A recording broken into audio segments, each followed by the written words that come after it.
Circle ವೃತ್ತದಲ್ಲಿ ಶ್ರೀ ದೇವರ ದಾಸಿಮಯ್ಯ ದೇವಾಂಗ ಸಮಾಜ ಟ್ರಸ್ಟ್ ರಿಜಿಸ್ಟರ್ಡ್ ಅರಸೀಕೆರೆ ಆದ್ಯ ವಚನಕಾರ ದೇವಾಚರಣೆಯನ್ನು ಪಿಪಿ ಸರ್ಕಲ್ ವೃತ್ತದಲ್ಲಿ ಹಮ್ಮಿಕೊಳ್ಳಲಾಗಿದೆ. ಈ ಒಂದು ಕಾರ್ಯಕ್ರಮವನ್ನು ಪ್ರಾರಂಭ ಮಾಡುವುದಕ್ಕಿಂತ ಮುಂಚೆ ಪ್ರಥಮವಾಗಿ ಗಣ್ಯ ಅತಿಥಿಗಳನ್ನು ವೇದಿಕೆಗೆ ಬರಮಾಡಿಕೊಳ್ಳುವಂತಹ ಸಮಯ. ಅತಿಥಿಗಳು ವೇದಿಕೆಯನ್ನು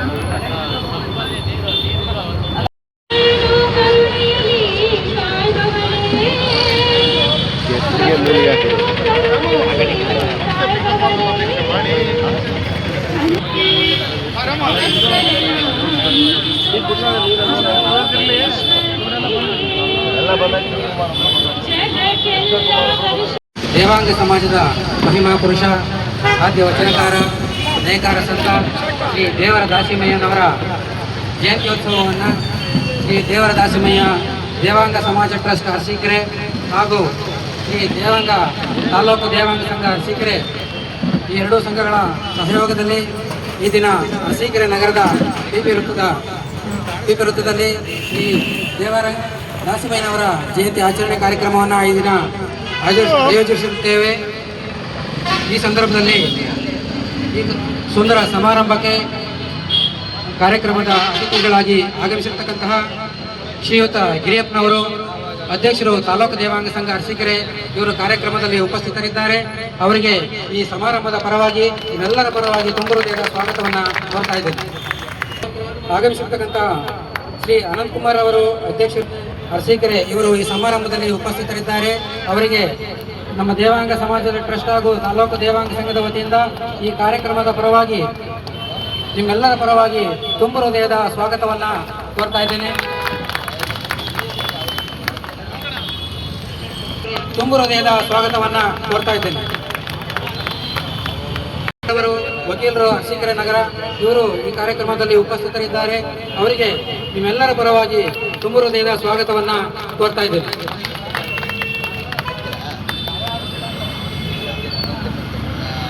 ಶ್ರೀಯುತ ಹೇಮಂತ್ ಕುಮಾರ್ ಅವರು, ಜಿಲ್ಲಾ ಉಪಾಧ್ಯಕ್ಷರು, ಕರ್ನಾಟಕ ರಕ್ಷಣಾ ವೇದಿಕೆ, ಅವರು ಸಹ ಈ ಕಾರ್ಯಕ್ರಮದಲ್ಲಿ ಉಪಸ್ಥಿತರಿದ್ದಾರೆ. ಅವರಿಗೂ ಸಹ ಸ್ವಾಗತವನ್ನು ಬಯಸ್ತಾ ಇದ್ದೇನೆ. ಪರವಾಗಿ ದೇವಾಂಗ ಸಮಾಜದ ಬಂಧುಗಳ ಪರವಾಗಿ ನಿಮ್ಮೆಲ್ಲರ ಚಪ್ಪಾಳೆಯೊಂದಿಗೆ ಅವರಿಗೆ ತುಂಬ ಹೃದಯದ ಸ್ವಾಗತವನ್ನು ಬಯಸ್ತಾ ಇದ್ದೇನೆ. ಹಾಗೆಯೇ ಕೃಷ್ಣಕುಮಾರ್ ಅವರು, ವೃತ್ತ ನಿರೀಕ್ಷಕರು, ಅರಸೀಕೆರೆ ನಗರ ಪೊಲೀಸ್ ಠಾಣೆ, ಕೋರ್ತಾ ಇದ್ದೇನೆ.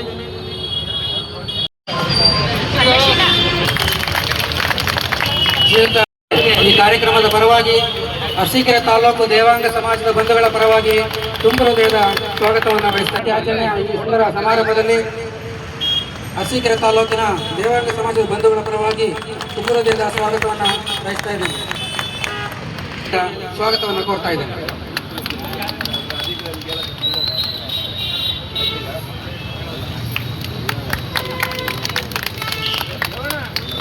ಹಾಗೆ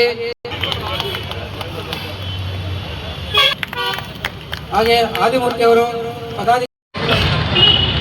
ತಮೇಶ್ ಶೆಟ್ಟಿ ಅವರು, ಜೈ ದೇವಾಂಗ, ಜೈ ದೇವಾಂಗ.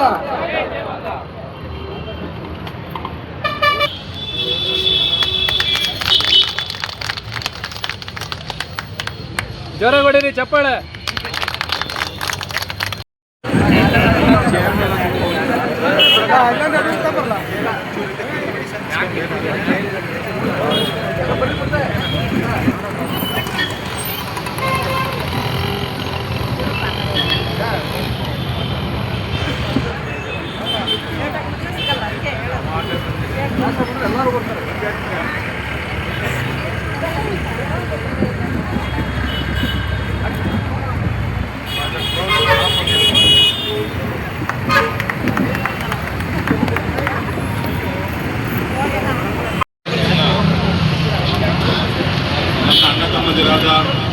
ದೇವಾಂಗ ಸಮಾಜದ ಎಲ್ಲ ಮುಖ್ಯಸ್ಥರಿಗೂ ನಮಸ್ಕರಿಸ್ತಾ, ನನಗೆ ಇದು ಮಾತಾಡೋದ್ರ ಪಕ್ಷದಲ್ಲಿ ಏನು ಮಾತಾಡೋದು ಅಂತ ನನಗೆ ಗೊತ್ತಿರಲಿಲ್ಲ.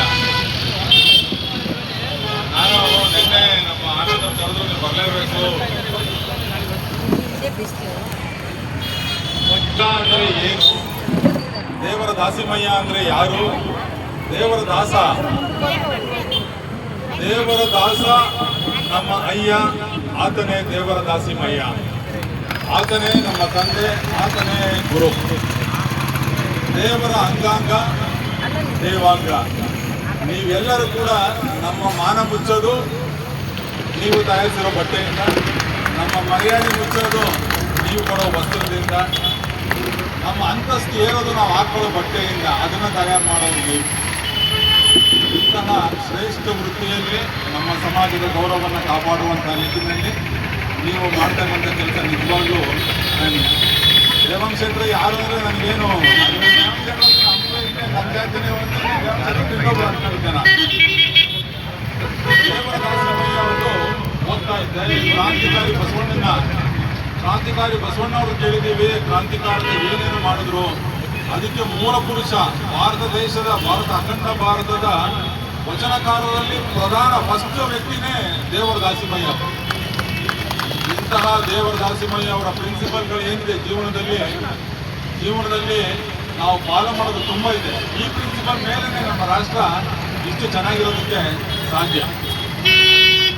ಇಲ್ಲಿ ಬಹಳ ಜನ ಮಾತೆಯರಿದ್ದೀರ ನೀವು ಹೆಣ್ಮಕ್ಳು. ಇದರಲ್ಲಿ ಹೆಣ್ಣು ಮಕ್ಕಳಿಗೆ ಒಂದು ದೇವರ ದಾಸಿಮಯ್ಯ ಹೇಳ್ತಾರೆ. ಒಬ್ಬರು ಇಬ್ಬರು ವಿದ್ಯಾರ್ಥಿಗಳು ಬರ್ತಾರೆ, ಬಂದು ದೇವರ ದಾಸಿಮಯ್ಯ ಹೇಳ್ತಾರೆ, ನಾನು ಸನ್ಯಾಸಿ ಆಗಿರ್ಲೋ ಇಲ್ಲ ಗೃಹಸ್ಥ ಆಗಿರ್ಲೋ ಅಂತ ಹೇಳಿದಾಗ ಇದು ಭಾಳ ಅವ್ರು ಹೇಳ್ತಾರೆ, ಬಾರಪ್ಪ ಬಂದ್ಮೇಲೆ ಅವ್ರಿಗೆ ಅತಿಥಿ ಸತ್ಕಾರ ಮಾಡಿ ಕೂರಿಸ್ಬಿಟ್ಟು ಇವ್ರ ಕೆಲಸ ಇವ್ರು ಮಾಡ್ತಾ ಇರ್ತಾರೆ. ಬಟ್ಟೆ ನೇಯ್ತಾ ಇರ್ತಾರೆ, ಬಿಸಿಲಲ್ಲಿ ಕುತ್ಕೊಂಡು ಬಟ್ಟೆ ನೇಯ್ತಾ ಇರ್ತಾರೆ. ಬಟ್ಟೆ ನೇಯ್ಬೇಕಾದ್ರೆ ಅವ್ರ ಹೆಂಡತಿಗೆ ಹೇಳ್ತಾರೆ, ದುಡ್ಗಳೇನದು ನೀನೊಂದು ದೀಪ ತಗೊಂಡ್ ಬಾ ಅಂತ. ದೀಪ ತಂದು ಆ ಬಿಸಿಲಲ್ಲಿ ದೀಪ ಇಡ್ತಾರೆ ಅವ್ರ ಹೆಂಡತಿ. ಅವಾಗ ಏನು ನಾವು ಸರಿಯಾದ ವ್ಯಕ್ತಿ ಕೇಳಕ್ ಬಂದಿದ್ದೀವೋ ಅಥವಾ ಇವೇ ಬಿಸಿಲಲ್ಲಿ ದೇವ್ರ ದೀಪ ತರಿಸ್ತಾ ಇದ್ದಾರಲ್ಲ. ಅದಾದ್ಮೇಲೆ ಬಿಸಿಲು ತುಂಬ ಇರುತ್ತೆ, ಒಂದು ತಲೆ ಮೇಲೆ ಒಂದು ವಸ್ತ್ರ ಹಾಕೊಂಡು ಕೆಲಸ ಮಾಡ್ತಿರ್ತಾರೆ. ಅವ್ರ ಹೆಂಡತಿಗೆ ಇನ್ನೊಂದು ತಲೆ ಮೇಲೆ ವಸ್ತ್ರ ತಂದು ಹಾಕೊಂಡು ನನಗೆ ಅಂತ. ಅವ್ರ ಹೆಂಡತಿ ಮತ್ತೆ ಏನು ಮಾತಾಡಲ್ಲ, ತಂದು ಇನ್ನೊಂದು ತಲೆ ಮೇಲೆ ಒಂದು ವಸ್ತ್ರ ಒರೆಸೋರು. ಅದಾದ್ಮೇಲೆ ಕುಡಿಯೋಕ್ಕೆ ನನಗೆ ಗಂಜಿ ತಗೊಂಬ ಅಂತ, ತಣ್ಣಗಿರೋ ಗಂಜಿ ತಗೊಂಬ ಅಂತಾರೆ. ಆ ಗಂಜಿ ಕೂಡ ತಣ್ಣಗಿರುತ್ತೆ. ತಂದು ಒಂದು ಗುಡ್ಡಕ್ಕೆ ಕುಡಿದ್ಬಿಟ್ಟು ಇದೇನು ಇಷ್ಟೊಂದು ಬಿಸಿ ಇರತ್ತೆ ಅಂದ್ಕೊಂಡಿದ್ಯಾ, ತಣ್ಣಗಿರೋ ತಗೊಂಬ. ಅವ್ರ ಹೆಂಡತಿ ಅಲ್ಲೇ ನಿಂತ್ಕೊಂಡು ಗಾಳಿ ಹೊಡಿಯೋಕ್ಕೆ ಶುರು ಮಾಡ್ತಾರೆ. ಅದು ಬಂದಿರೋ ಇಬ್ಬರು ಮಕ್ಕಳು ಹುಡುಗರು, ನಾನು ಗೃಹಸ್ಥನಾಗಬೇಕು, ನಾನು ಸನ್ಯಾಸಿ ಆಗಬೇಕು ಅಂತ ಕೇಳಾಗ ಯಾರು ಹುಚ್ಚಿನ ಹತ್ರ ಬಂದ್ಬಿಟ್ಟಿದ್ದೀವಲ್ಲಪ್ಪ ಹಿಂಗೆ ಕೇಳಕ್ಕೆ ಅಂತೇಳಿ ಗುರುಗಳೇ ನಿಂಗೆ ಎದ್ದಳಕ್ಕೆ ಶುರು ಮಾಡ್ತಾನೆ. ನೋಡಿ ಕರೆಕ್ಟ್ ಸ್ಪಾಟಿಗೆ ಬಂದರೆ ನೀವು ಹೇಳಿದ್ದ ಮಾತನ್ನ ಕೇಳಿಕೊಂಡು ಅರ್ಥಕೊಂಡು ನನ್ನ ತಪ್ಪು ಸರಿ ಯಾವುದೂ ಇಲ್ಲ, ಗಂಡ ಹೇಳಿದ್ದು ಸರಿ ಅಂತ ನನ್ನ ಹೆಂಡತಿ ಮಾಡಿದ್ನಲ್ಲ, ಅವಳು ಅಂತ ಹೆಂಡತಿ ಸಿಕ್ಕರೆ ನೀನು ಗೃಹಸ್ಥನಾಗು, ಇಲ್ಲದೇ ಇದ್ರೆ ಸನ್ಯಾಸಿ ಆಗುವಂತ. ಸೊ ದೇವರನ್ನೇ ಚಾಲೆಂಜ್ ಮಾಡುವಂತಹ ಪರಮಾತ್ಮ ಶಂಕರನ್ನ ಒಲಿಸಿಕೊಂಡು ಈತನಿಗೆ ಅಕ್ಷಯ ಪಾತ್ರ ಕೊಡುವಂತಹ ಮಾಡಿಕೊಂಡಂತಹ ವ್ಯಕ್ತಿ ನಿಮ್ಮ ದೇವರ ದಾಸಿಮಯ್ಯ. ದೇವರ ದಾಸಿಮಯ್ಯನ ಬಗ್ಗೆ ಅರಿವಿಲ್ಲದಲೇ ಇರೋರು ಮಾತಾಡಬಹುದಷ್ಟೇ. ಇವರು ಬಸವಣ್ಣನಿಗಿಂತ ಹೆಚ್ಚು ಕ್ರಾಂತಿಕಾರಕ ಪುರುಷ, ಬಹಳ ಆದಿ ಪುರುಷ. ವಚನಕಾರರಲ್ಲಿ ನಂಬರ್ 1 ಫಸ್ಟ್ ಶುರು ಮಾಡಿದ್ದೇ ಇವರು ವಚನಗಳು. ಇಂತಹ ಗುರುಗಳನ್ನ ತಾವೆಲ್ಲರೂ ಪಡೆದಿದ್ದೀರಾ. ಇವರು ನಿಮಗಷ್ಟೇ ಅಲ್ಲ, ದೇವಾಂಗರದವ್ರಿಗಲ್ಲ ಅಷ್ಟೇ ಅಲ್ಲ, ನಮ್ಮ ಭಾರತದ ಸಮಾಜ ಮನುಷ್ಯತ್ವ ಯಾರಿಗಿದೆ ಎಲ್ಲರಿಗೂ ಕೂಡ ಇವರು ಗುರು. ಇವರನ್ನ ನಾವು ಕೂಡ ತುಂಬ ಆತ್ಮಸಾಕ್ಷಿಯಿಂದ ನಾವು ಒಪ್ಕೊಳ್ತೀವಿ. ಎಲ್ಲ ಜನಾಂಗದ ಸಮಾಜ ಬಂದಿದೆ. ದೇವಾಂಗ ಅಂದರೆ ಮೊನ್ನೆ ಬಂದಂಥ ಒಂದು ಸಮಾಜ ಅಲ್ಲ, ಯುಗಾಂತರಗಳಿಂದ ಇರೋಂಥ ಒಂದು ಸಮಾಜ. ದೇವಾಂಗ ಅಂದರೆ ಇದರ ಹಿನ್ನೆಲೆ ದೇವದಾಸಿಯರಿಗೆ ವಸ್ತ್ರಗಳನ್ನು ಕೊಡುಗೆ ಕೊಟ್ಟಂಥ ಸಮಾಜ ದೇವಾಂಗ ಸಮಾಜ. ಮತ್ತು ಈ ವಚನಗಳನ್ನು ಸಮಾಜಕ್ಕೆ ಕೊಡುಗೆ ಕೊಟ್ಟಂಥ ಸಮಾಜ ದೇವಾಂಗ. ಹೀಗಾಗಿ ದೇವಾಂಗ ಸಮಾಜ ಏನಿದೆಯಲ್ಲ, ಭಾರಿ ವ್ಯಕ್ತಿಗತವಾಗಿ ಒಂದು ಇಡೀ ದೇಶದ ಸಮಾಜಕ್ಕೆ ಕೊಟ್ಟಂಥ ಮೆಸೇಜ್ ಸಂಘ. ಇಂಥ ಸಂಘದಲ್ಲಿ ನನ್ನನ್ನೊಬ್ಬನು ಕರೆದು ಈ 2 ಮಾತಾಡಲಿಕ್ಕೆ ಅವಕಾಶ ಕೊಟ್ಟ ದೇವಾಂಗ ಸಮಾಜದ ಎಲ್ಲ ಗಣ್ಯರಿಗೆ ವಂದನೆಗಳನ್ನು. ಒಡಲುಗೊಂಡವನೆಂದು ನೀನೊಮ್ಮೆ ಜರಿದು ನುಡಿಯದಿರು, ಒಡಲುಗೊಂಡವನೆಂದು ನೀನೊಮ್ಮೆ ಜರಿದು ನುಡಿಯದರು, ನೀನೊಮ್ಮೆ ಒಂದು ಸಾರಿ ಒಡಲುಗೊಂಡು ನೋಡ ರಾಮನಾಥ ಅಂತ ನೋಡಿ. ಹಾಗೂ ದೇವರ ದಾಸಿಮಯ್ಯ ದೇವಾಂಗ ಸಂಘ ಆಯೋಜಿಸಿದಂಥ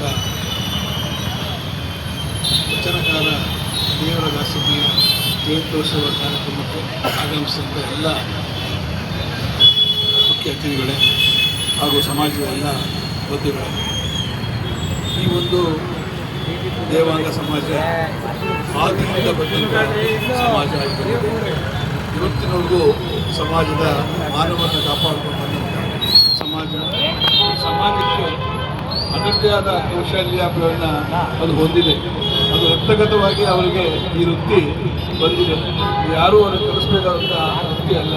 ಆದರೆ ಒಂದು ಮಾತನ್ನೇ ಸಂದರ್ಭದಲ್ಲಿ ಹೇಳ್ತಾರೆ, ಸಾಕಷ್ಟು ಜನ ಇಲ್ಲಿ ಹಿರಿಯರಿದ್ದೀರ, ತಾಯಂದಿರಿದ್ದೀರ, ನಿಮ್ಮ ಮಕ್ಕಳನ್ನು ವಿದ್ಯೆಯ ಜೊತೆಗೆ ಕೌಶಲ್ಯಾಭಿವೃದ್ಧಿಯನ್ನು ಕಲಿಸೋದನ್ನು ಪ್ರಯತ್ನಗಳನ್ನು ನೀವು ಮಾಡಿ. ಅದೇ ದೇವರ ದಾಸಿಮಯ್ಯನವರು ತಮ್ಮ ಕಾಯಕತೆ ಜೊತೆಗೆ ಅವರು ವಚನವನ್ನು ಸಹ ಹೇಗೆ ಬರೆದ್ರು, ಅದೇ ರೀತಿ ನಿಮ್ಮ ಮಕ್ಕಳು ಕಾಯಕದ ಜೊತೆಗೆ ವಿದ್ಯೆಯನ್ನು ಕಲಿತು ಕೌಶಲ್ಯವನ್ನು ಅವರು ವೃತ್ತಿ ಮಾಡಿಕೊಂಡಿದ್ದೇ ಆದರೆ ಖಂಡಿತ ನಮ್ಮ ಮಕ್ಕಳು ಒಂದು ಒಳ್ಳೆಯ ಸ್ಥಾನಕ್ಕೆ ಹೋಗ್ತಾರೆ. ದಯವಿಟ್ಟು ವಿದ್ಯೆ ಜೊತೆಗೆ ಮಕ್ಕಳಿಗೆ ತಮ್ಮ ಕುಲಕಸುಬುಗಳನ್ನು ಕಲಿಸೋದನ್ನು ಪರಿಚಯ ಮಾಡಿಕೊಡಿ. ಇವತ್ತಿನ ಒಂದು ಸಮಾಜ ಏನಾಗ್ತದೆ ಅಂತ ಹೇಳಿದ್ರೆ, ನಮ್ಮ ಕುಲಕಸುಬಿಗೆ ಗೌರವವನ್ನು ನಮ್ಮ ಮಕ್ಕಳು ಕೊಡ್ತಾ ಇಲ್ಲ. ಇವತ್ತು ತುಂಬ ನೋವಿನ ಸಂಗತಿ ಮತ್ತು ಸಂಗತಿ ಹೇಳೋದಂಥ ಸಂಗತಿ. ಇವತ್ತು ಇಂಥ ಒಂದು ವೃತ್ತಿನ ನಾವು ಕೈ ಹಿಡ್ಕೊಂಡು ನಾವು ಬೇರೆ ವೃತ್ತಿ ಕಡೆ ಮಖ ಮಾಡಿ ನೋಡ್ತಾ ಇದ್ವಿ. ಇವಾಗ ಖಂಡಿತ ತಾಯಂದಿರು ಮಕ್ಕಳಿಗೆ ಮನೆಯಲ್ಲಿ ಇದ್ದಂಥ ಕೆಲಸಗಳು ಆಗಬೇಕು. ಇವತ್ತು ಒಂದು ಉದಾಹರಣೆ ನಾನು ಕೊಡ್ತೀನಿ. ಇದೇ ಹೆಣ್ಣು ಮಕ್ಕಳು ಬೆಳಗಿನ ಜಾವ 4 ಗಂಟೆ ಹೋಗಿ ಇದೇ ರೇಷ್ಮೆ ಸೀರೆಗೆ ರಾತ್ರಿ ಎಲ್ಲ ಚಮಕನ ಹಾಕ್ಸ್ಬೋದು ಅಂತಾರೆ. ಇದನ್ನು ಯಾರು ಮಾಡೋದ್ರಿಂದ? ನಿಮ್ಮ ಸಮಾಜದ ನಿಮ್ಮ ನೇಕಾರರು ಮಾಡಿದಂಥ ಸೀರೆ ಅದು. ಸ್ವಲ್ಪ ನೀವು ಅರ್ಥ ಮಾಡ್ಕೋಬೇಕು. ಅಂಥ ಒಂದು ಬೇಡಿಕೆ ಇರೋಂಥ ಸೀರೆಗಳನ್ನು ಇವತ್ತು ತಯಾರಾಗ್ತಾ ಇದ್ದಾವೆ. ಅಂಥ ಒಂದು ವ್ಯವಸ್ಥೆ ನಿಮ್ಮಲ್ಲಿದೆ, ಅಂಥ ಒಂದು ಕೌಶಲ್ಯ ನಿಮ್ಮಲ್ಲಿದೆ. ನಿಮ್ಮ ಮಕ್ಕಳಿಗೆ ಅದನ್ನು ಪರಿಚಯ ಮಾಡಿಕೊಡಿ.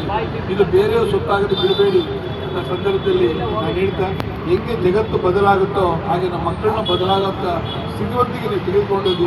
ಖಂಡಿತ ಯಾವ ಸಮಾಜವು ಬಡತನದಿಂದ ಹೇಗೆ ಅಂತ ಬದುಕಾದ ಅವಶ್ಯಕತೆ ಇಲ್ಲ. ಯಾಕಂದರೆ ಅವ್ರ ವೃತ್ತಿಗಳನ್ನು ಯಾವಾಗ ಅರಿತಾ ಹೋಗ್ತಾ ಇದೀವೋ ಅವಾಗ ಅವ್ರ ಬಡತನ ಅವರಿದ್ದೇ ಬರ್ತಾ ಇದೆ. ದಯವಿಟ್ಟು ನಿಮ್ಮ ವೃತ್ತಿಗಳಿಗೆ ನೀವು ಮೊದಲು ಗೌರವ ಕೊಡುವುದನ್ನು ಮಕ್ಕಳಿಗೆ ಕಲಿಸ್ತಾ ಬನ್ನಿ. ಖಂಡಿತ ನಿಮ್ಮ ಸಮಾಜ ಇನ್ನೂ ಉತ್ತಮ ಮಟ್ಟಕ್ಕೆ ಬೆಳೆಯುತ್ತೆ. ಅದೇ ರೀತಿ ಇವತ್ತು ಸಮಾಜದ ಕೆಲವು ನ್ಯೂನತೆಗಳು, ಕಾನೂನಲ್ಲಿ ತೊಡಕುಗಳು ಸಾಕಷ್ಟು ಬಂದಿದೆ. ಅದನ್ನು ಹೋರಾಟ ಮಾಡುವಂಥ ಶಕ್ತಿ ಭಗವಂತ ನಿಮ್ಗೆ ಅರಿವು ಕೊಡಲಿ. ನಿಮ್ಮ ನೇಕಾರರ ಒಂದು ಏನು ಹೋರಾಟ ಇದೆ ಸರ್ಕಾರದ ಕಿವಿ ಮುಟ್ಟೋ ರೀತಿ ಆಗಬೇಕು ಅಂತ ಸಂದರ್ಭದಲ್ಲಿ ಹೇಳ್ತಾ, ಶಿವನನ್ನು ಒಲಿಸಿ ಶಿವನಿಂದ ಆಶೀರ್ವಾದ ಪಡೆದು ಸಂತನಾಗಿ ಹಲವಾರು ವಚನಗಳನ್ನ ರಚಿಸಿ ಇವತ್ತಿಗೂ ಆಧುನಿಕ ಯುಗದಲ್ಲೂ ನಾವು ಅವರ ವಚನಗಳನ್ನ ತಿಳಬೇಕು. ಇವತ್ತು ನಮ್ಮ ಮೇಡಮ್ ಅವ್ರು ಹೇಳ್ತಾ ಇದ್ರಲ್ಲ, ಈ ಥರ ವಚನಗಳನ್ನು ಸಾವಿರಾರು ವಚನಗಳನ್ನ ರಚನೆ ಮಾಡಿದ್ದಾರೆ. ನಾವು ಅವರನ್ನು ನೆನೆಸ್ಬೇಕಂತ ಇವತ್ತೇನು ನಮ್ಮ ಪರಮೇಶ್ವರು ಎಲ್ಲರೂ ಸೇರಿಸಿ ಒಂದು ಕಾರ್ಯಕ್ರಮನ ಮಾಡ್ತಾರೆ. ಅವರಿಗೆ ಅಭಿನಂದನೆ ತಿಳಿಸ್ತೀನಿ. ಹಾಗೂ ನಮ್ಮ ಗಿರಿಯಪ್ಪವರು ಸಮಾಜವನ್ನು ಸುಮಾರು 16 ವರ್ಷಗಳಿಂದ ಕಟ್ಟಿ ಒಂದು ಚುಟ್ಟಿಯನ್ನು ಕಟ್ಟಿದ್ದಾರೆ. ಅವರಿಗೆಲ್ಲ ಅಭಿನಂದನೆ ತಿಳಿಸಿ ಸಮಾಜವನ್ನು ಬೆಳೆಸ್ತಕ್ಕಂಥ ಕೆಲಸವನ್ನು ಮಾಡಿ ಅಂತೇಳಿ ನನ್ನ ಮಾತುಗಳನ್ನ ಮುಗಿಸ್ತೀನಿ. ಮಾನವನ್ನು ಉಳಿಸತಕ್ಕಂಥ ಜನಾಂಗ ನಾವು. ಅನ್ನತೋ ಪ್ರಾಣ, ಮಾನತೋ ಬಟ್ಟೆ. ಅನ್ನ ಇದ್ದರೆ ಪ್ರಾಣ ಉಳಿಯುತ್ತೆ, ಬಟ್ಟೆ ಇದ್ದರೆ ಮಾನ ಉಳಿಯುತ್ತೆ ಅಂತ ಕೆಲಸವನ್ನು ಮಾಡತಕ್ಕಂಥ ನಾವು ದೇವಾಂಗದವರು. ಇವತ್ತಿನ ದಿವಸ ರೈತರ ದೇಶದ ಕನ್ಯೆಗಳು ಬಂದರೆ, ಅದೇ ರೀತಿ ನಾವು ನಮ್ಮ ಜನಾಂಗ ಬಟ್ಟೆ ಕೊಡೋದ್ರಲ್ಲಿ ನಾವು ಅಷ್ಟೇ ಪ್ರಾಮುಖ್ಯತೆ, ಎರಡನೇ ಇದ್ದರೆ ನಾವು ಬರ್ತೀವಿ ಅಂತ ಒಂದು ಇದನ್ನು ಈ ದೇವರ ದಾಸಿಮಯ್ಯ ಆಗಿರ್ಬೋದು, ಇನ್ನೊಬ್ಬರ ಏನು ಇವತ್ತಿನ ದಿವಸ ಜಯಂತಿಗಳನ್ನ ಆಚರಣೆ ಮಾಡ್ತಾ ಇದ್ದೀವೋ ಆ ಮಹನೀಯರೆಲ್ಲ ಈ ಒಂದು ಸಮಾಜದಲ್ಲಿ ಇರ್ತಕ್ಕಂಥ ಅಂಕು ಡೊಂಕುಗಳನ್ನು ತಿದ್ದಿ ಸರಿಯಾದ ದಾರಿಗೆ ತರ್ತಕ್ಕಂಥ ವ್ಯಕ್ತಿಗಳನ್ನ ಇವತ್ತಿನ ದಿವಸ ಜಯಂತಿಗಳನ್ನ ಆಚರಣೆ ಮಾಡ್ತಾ ಇದ್ದೀವಿ.